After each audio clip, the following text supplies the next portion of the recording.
January and 9th of February 2021.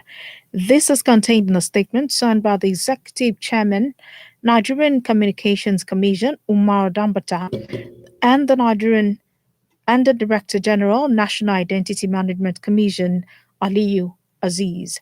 Meanwhile, the National Identity Management Commission, NIMC, has opened diaspora registration centers for the benefit of Nigerians resident outside the country to get the national identity numbers.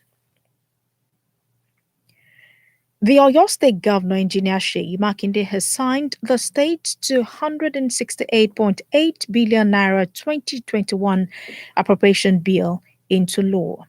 Government explained that the 2021 budget will accommodate more developmental projects for the state, while the budget performance was set at 70%.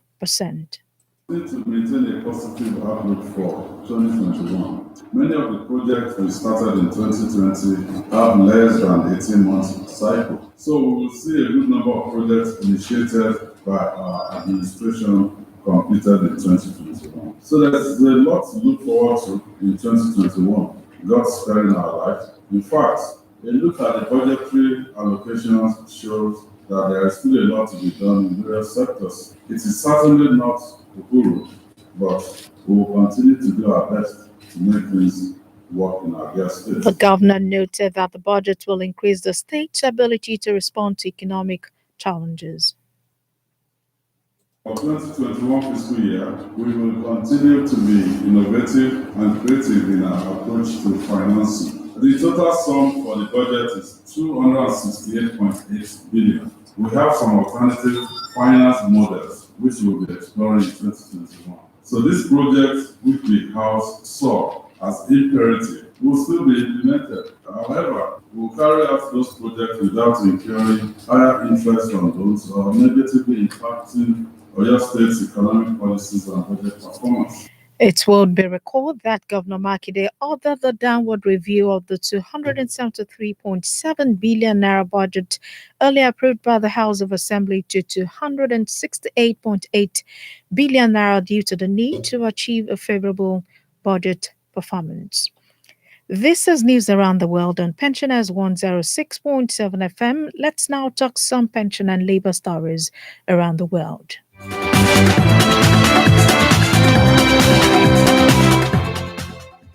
Contributory Pensioners Union of Nigeria, CPUN, has expressed dissatisfaction over the decision of federal and state governments to borrow from the pension fund. In a statement by the chairman, Contributory Pension Scheme Fund, Samuel Kojusola, the step was at the expense of their retirement benefits. The union called on the National Pension Commission, PENCOM, to implement and pay 15% and 33% increase in pensions since 2007 and 2010, as approved by the federal government. They, however, appealed to government at all levels to prioritize the welfare of workers and retirees.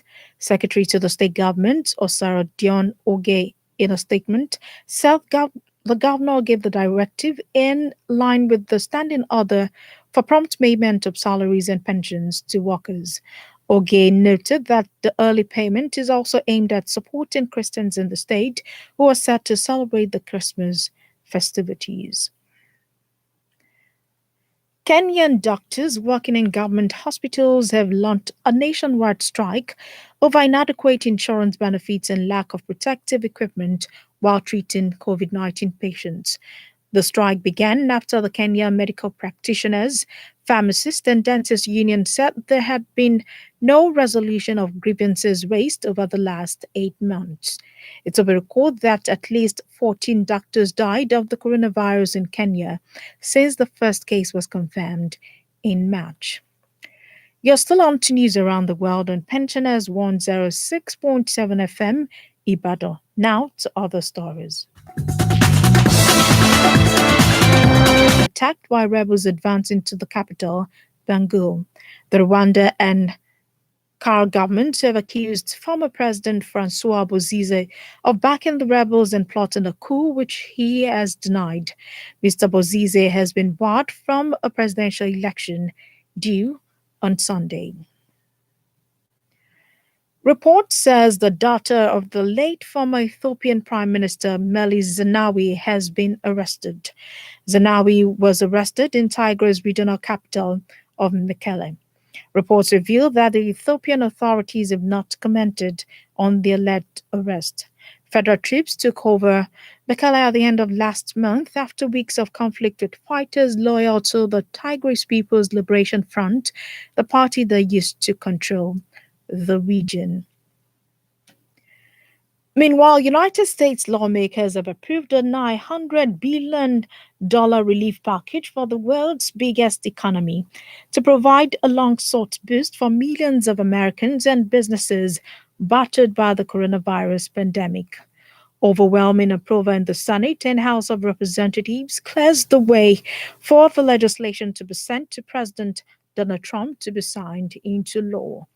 As the COVID-19 death count rises amid a massive resurgence of the virus that further threatens the economy, Republican and Democratic legislators finally hammered out a bill after months of wrangling and partisan finger pointing.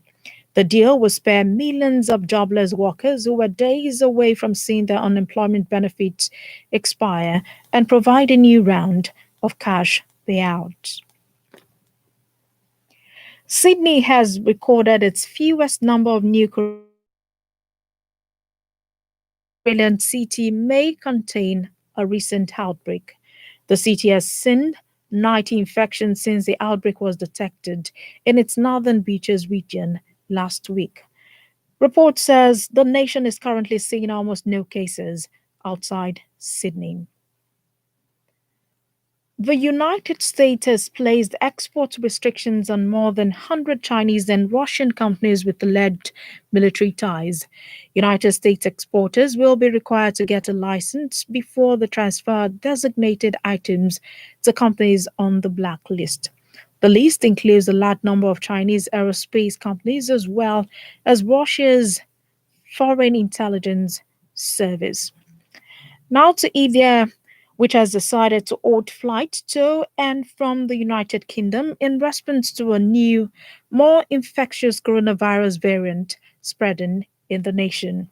Other European countries such as Germany, France, and Italy have already suspended United Kingdom flights. Health officials say the new variant is up to 70% more transmissible, but there is no evidence that it is more deadly. With more than 10 million confirmed cases, India has the second highest caseload after the United States.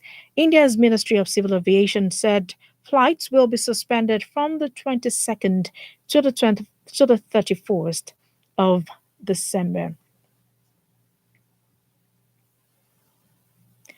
The owner's Apple's Fearless and Experimental Fetch the Board Quarters has named Music Critics' favorite album of 2020.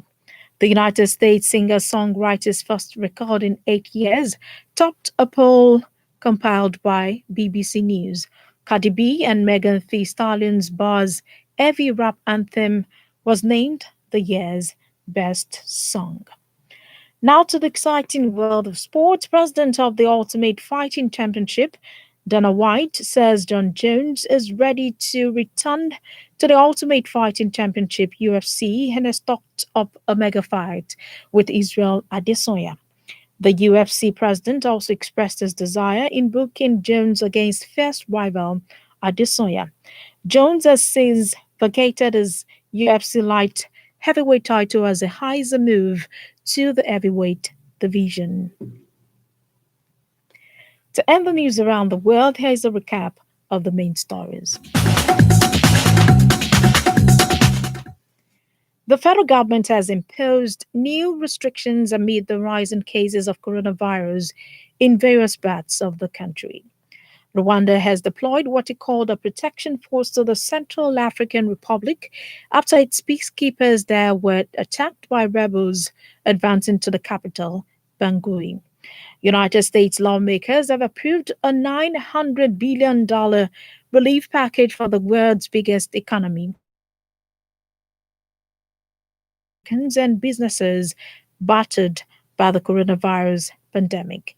And in sports, President of the Ultimate Fighting Championship, Dana White, has said John Jones is ready to return to the Ultimate Fighting Championship and has talked up a mega fight with Israel Adesanya. For any information, you can contact us on this mobile number 0812 008 6270 or 0812 1889 462. You can also visit us at Oyo State Pensioners House at Barigo Niriki, Ibadan. You can also download our app on Google Play Store and search for Pensioners FM. The news editor is Michael Adeyemo. Omoni Alade led the production crew. I am Inumidu Afonjadedeji. Thank you for listening.